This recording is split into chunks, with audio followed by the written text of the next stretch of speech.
Hello, everyone. My name is Khalil Paricha, and today I'm going to discuss the Code Switch podcast episode from August 3rd, 2022, called Lost in Translation, which aired on NPR. This 37-minute episode explores what happens when families lose their heritage languages and how that loss shapes identity, belonging, and self worth. Initially, I started exploring different podcasts to base my final assignment for Carleton University's Philosophy PHIL 2504 course called Language and Communication, taught by Dr. Nalini Ramlal.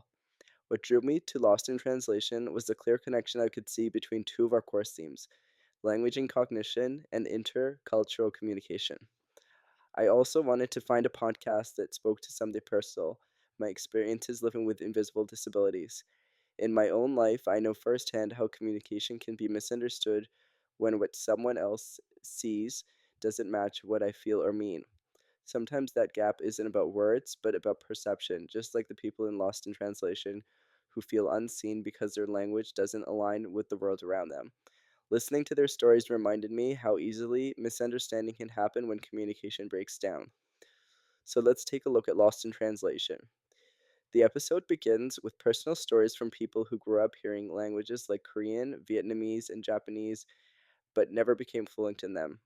One woman says that when her grandmother died, she felt like she had lost more than a person, but she had lost a language that could describe parts of herself she couldn't translate. In our first week, Dr. Nalini talked about language as something social, that it shapes who we are with other people. This means speaking, listening, writing, responding, all those ways we connect with others. So when someone loses a language, like they did in Lost in Translation, it's not just about words disappearing, it's about losing a part of who you are, because it changes how you fit into those shared moments of meaning. This also connects to the book that we used in our course, The Power of Language, published in 2023 by Viorica Marian, who says that the linguistic codes we use change how we think and feel. I could absolutely see this so clearly in the episode. When the speakers lose their heritage languages, they don't just lose vocabulary, they lose humor, they lose memory, and they lose emotional connection. Then there is also the Sapir-Whorf hypothesis, which we discussed in week 2. This is the idea that language shapes perception and thought. So when those heritage words fade, the world view behind them starts to fade too. Dr. Nalini also introduced us to rationalism versus empiricism, and I think this episode fits right between those ideas. The experiences shared in Lost in Translation show that knowledge can be linguistic, but it also means it's something we understand because we can put those things into words. So it makes sense that when a language disappears, part of that understanding disappears too. And honestly, I felt that myself. My own family mostly speaks English, but sometimes at cultural events or around elders, or really around anyone who assumes I speak Urdu, they'll suddenly switch to that language. And I'm honestly lucky if I can catch even a few words. Every time it happens, I feel that same gap, like I'm missing a layer of my own story. And there's often that look of disappointment or disbelief, like I'm also missing out on a secret way of talking. So, yes, I see how it's more than just translation, it's about identity. And that's what Dr. Nalini talked about in one of her lectures, that language isn't just about sharing information, it's about that sense of belonging. So that's exactly what the people in Lost in Translation are experiencing. The loss of language also means losing the small, seemingly insignificant rituals that make us feel like we belong. The moments that make us smile, the humor, the tone of affection, even the silence that feels comfortable instead of awkward. Going back to Lost in Translation, about a third of the way through the episode, we meet Emmett Chen Ran. Emmett was born in China but grew up in the United States. Despite having parents who primarily spoke Chinese, he says that as he got older, he could understand his mom's tone but not her words. A moment that really shows how communication it just isn't just about language, it's also about emotions. On the other hand, silence can become its own kind of translation barrier when you want to say something loving or comforting, but the right words just don't exist anymore. The episode also looks at language bias and power, how an accent or home language can quietly determine whether someone's voice gets treated as normal or educated or as less than. For instance, at one point in the episode, a guest recalls when her dad was told his accent sounded unprofessional, while another guest was advised not to teach her kids their language. I'm sure those people thought they were being helpful, but it's honestly shocking to realize how anyone can be so blatantly rude or unkind and so oblivious just because they think they're offering advice. But really, since when is being multilingual, even if it's not a so called cool language like Italian or French, seen as something negative? How can speaking more languages ever make you less capable? That is what Dr. Nalini talks about, how dominant groups decide what counts as standard, and everyone else feels pressure to conform. On the flip side, it's also what Dolinsky's technique of social influence describes. People often conform not because they're forced to, but because they want to belong. It's social survival. So, in the case of the mother and her kids, maybe that's what happened here.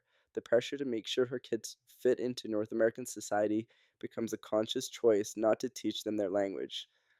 Later in the episode, we meet Yasuko Bloom. She's a Japanese mother who moved to the United States and decided not to teach her children Japanese after her son was diagnosed with a developmental condition.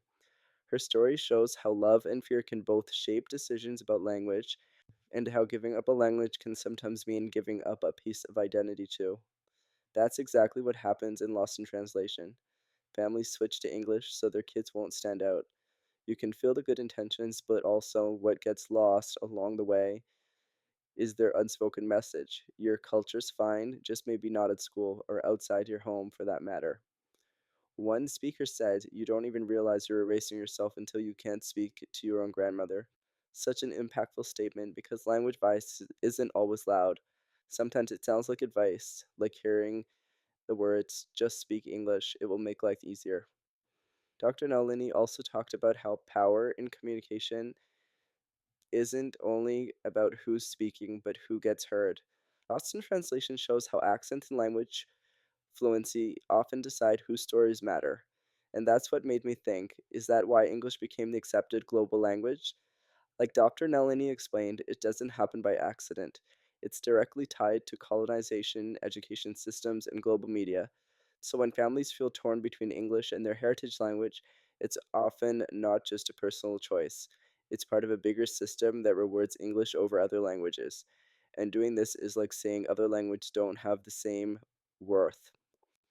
In our Week 9 experimental learning activity, Dr. Nalini asked us to reflect on language bias and how reflection turns information into understanding.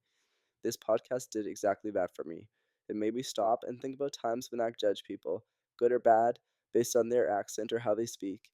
If I'm being honest, despite my own challenges with communication and feeling heard, it would be hard for me to deny that I haven't done this myself, either knowingly or not.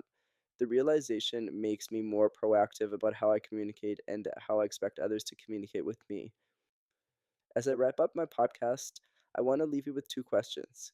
Ones that I don't think have simple answers. First, can language ever truly be neutral, or is bias always part of how we speak and listen? And second, if language does shape thought, what do we lose, and what might we gain when we stop speaking a heritage language? This has been Khalil Parecha reflecting on Lost in Translation and how it connects to what I've learned this term in philosophy, PHIL 2504, Language and Communication, with Dr. Nalini Ramlal. And honestly, my biggest takeaway from this course is that being fluent in empathy might matter just as much as being fluent in English. Thanks for listening, and have a great day.